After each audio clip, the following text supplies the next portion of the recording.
Well, tonight we have new details about that overnight raid in Syria that led to the death of one of the world's most wanted men.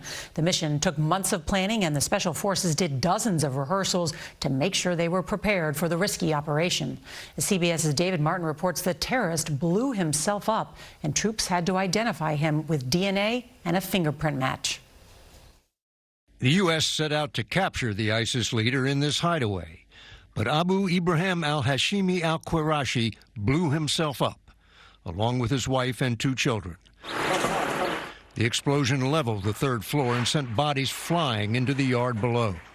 President Biden watched from the White House Situation Room. He chose to blow himself up, not just to the vest, but to blow up that 3rd floor, rather than face justice for the crimes he has committed.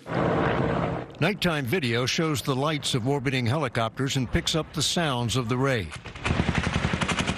The commandos came in by helicopter with armed drones and fighter aircraft overhead, using bullhorns to warn a family on the 1st floor to get out while they could. After al-Qurashi blew himself up, commandos stormed the 2nd floor, where one of his lieutenants and his wife had barricaded themselves. Both were killed along with a child.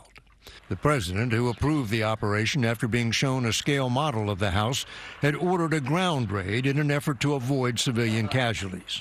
Knowing that this terrorist had chosen to surround himself with families, including children, we made a choice to pursue a special forces raid at a much greater risk than to our own people, rather than targeting him with an airstrike. They were on the ground for 2 hours, long enough to identify al-Qurashi's body and seize cell phones and laptops. A Black Hawk helicopter broke down and had to be left behind and destroyed by an airstrike. 2 years ago, a similar raid attempted to capture the then leader of ISIS, Abu Bakr al-Baghdadi. But he, too, blew himself up. General Frank McKenzie commanded both missions. While Baghdadi was iconic and a philosopher figure in ISIS, this guy was actually far more of an operational planner and a director of operations. Al-Qurashi is blamed for orchestrating massacres and rapes of the Yazidi people of Iraq and for directing the recent attempt to spring 3,000 ISIS fighters from a prison in Syria. 10 people got out alive, 7 were killed, 3 of them children.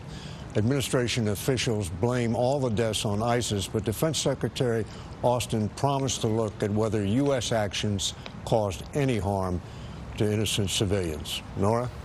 David Martin at the Pentagon, thank you.